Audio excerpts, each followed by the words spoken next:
Here's a fun game published by iello called Welcome to the Dungeon. It's by Masato Uesugi and Paul Maffeon. And it's a fun press your luck game. It's a lot for a little bit of box. I don't have much written up about this. I'm just going to go for it. Inside, you get your instructions as per the usual stuff. You've got a deck of cards with several different things to it. This is a 2 to 4 player game, so you're going to have 4 of these little player cards. Every person playing gets one of these, and it's kind of like your sort of health tracker. If you take a damage, you turn that over. If you get hit again, you're done. And the hits are basically whether you're successful or not in going through a dungeon. Then you have these other little rewards or victory cards. These tell you if you're successful, you gain these. If you gain 2 of those, you win the game. If you're the last person alive, you win the game. Then you got the rest of the cards are all different monsters that might or might not be in the dungeon run when it happens. Other than that, you have 4 different heroes that you can play. But regardless of how many people are playing in the game, you're only going to use one of these. So decide at the start of the game which one you want to use. I'm going to use the Warriors, kind of the standard one for this little trial run through. But depending on which ones you want, you will take that Warrior and all of the corresponding equipment cards of that color. They're kind of color coordinated, so they're easy to tell which ones you'll all use at the same time.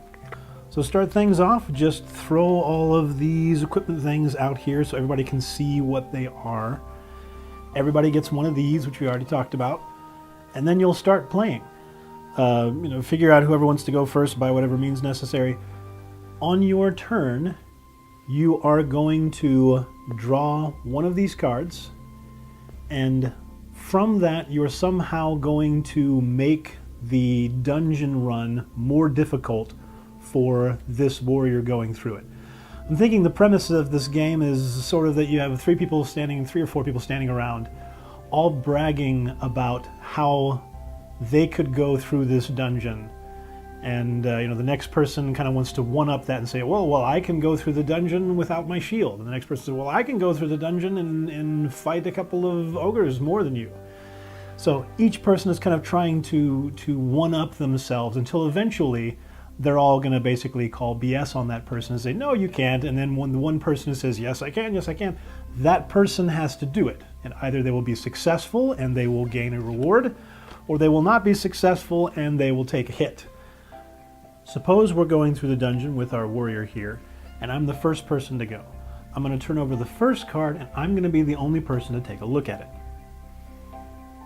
If it's something simple like this, I might decide to go ahead and add it to the dungeon and say, okay, well, that's going to be one monster that's going to be in the dungeon. But that's the end of my turn. The next person's going to take their turn, and perhaps they're going to decide to add a monster to our dungeon as well. The third could as well do the same exact thing. But I have no idea what they're actually adding to this dungeon, how complex or nasty they might be. Could be simple, could be really, really horrible. Comes back around to me. Perhaps I decide I don't want to add another monster to the dungeon. I can take the card and actually keep it off to the side, but I will take one of the equipment pieces away from the warrior as well. So maybe I put that off to the side and I say, well, I'm going to take that shield away. So our warrior doesn't need to have that shield. He'll be just fine without it. Perhaps. You never know. Play continues this way with people adding more things to the dungeon or taking more equipment pieces away until eventually you get to a point to where just about everyone passes. Perhaps at this point this person passes, it comes back around to this person, they throw another one on there, and then I say, okay, well, there's just a little 3 on there, but I'll put that off to the side and say, yeah, you don't need that Holy Grail. You'll be all good without it.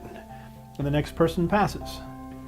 Since everyone else passed, I now have to go and fight my way through this dungeon using only the equipment pieces that the hero has left.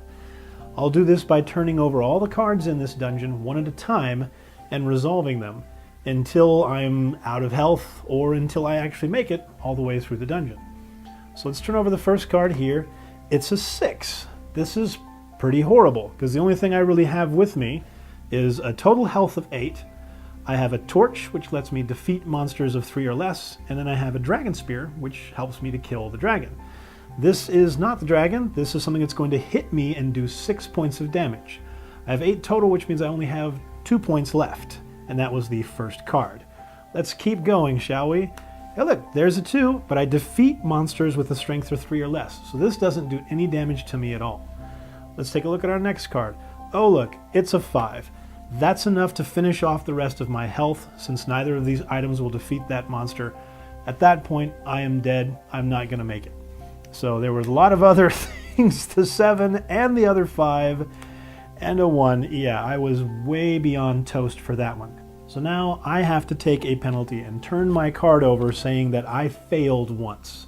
If I manage to fail again at any point during this game, I'm actually out entirely, and I simply will not play for the rest of the game. The winner is the person who can manage to get 2 successful runs through the dungeon, or the last person to actually be alive. If everyone else double fails and you're the only one left, well, you win by default.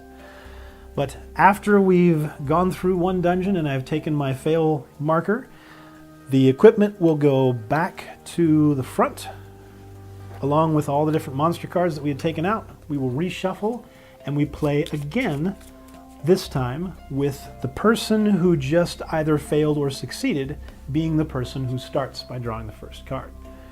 So you go through that, and the first person to succeed twice, or the last person that has not failed twice, is the winner. A cool thing about your little player card here is there are actual icons on it and the number of each monster of that particular value on it. So this is a breakdown effectively of the entire deck and all of the different equipment items which will help you to defeat each of those different monsters. So it's a nice little quick reference guide which also keeps track of your disgrace. This one's a lot of fun. It's really quick to play. It's a small box with a lot of game in it. The fun part is you have 4 different heroes in there that you can use. So if you get tired of using one of them, you can switch to another, because the equipment for each hero is different. So here we have our actual barbarian, who they each have a couple of pieces of armor, an armor and a buckler or something like that, which help give you more hit points.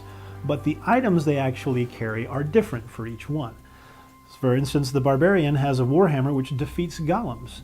It has a torch which defeats monsters 3 or less, which is just like this torch, but it also has a healing potion, which when you die, you could use the healing potion to re-heal your barbarian to its full health. And a helpful things. Also has the Vorpal axe, which is exactly the same as the Vorpal sword. Once you start your dungeon run, you name one monster type, and that weapon will defeat any monsters of that type that you come after. So if you've already seen and you know that there's a golem in there, you might want to say that I want to fight the golem on that one. Unless you've got your warhammer, then you might say, well, I want to use it to kill off a demon if I happen to come across him. Maybe I know he's there, maybe I don't. Anyway, this one is a lot of fun to play. It's a significant amount of game for such a small box, which I really prefer since I have to end up toting my games around to a lot of places. It's a really good filler that doesn't take more than about 15 or 20 minutes. Very simple to teach and has a good replay value. And once you start throwing the other characters out there, the other heroes, it's a lot of fun. So I hope you enjoyed this video, and until next time, keep playing.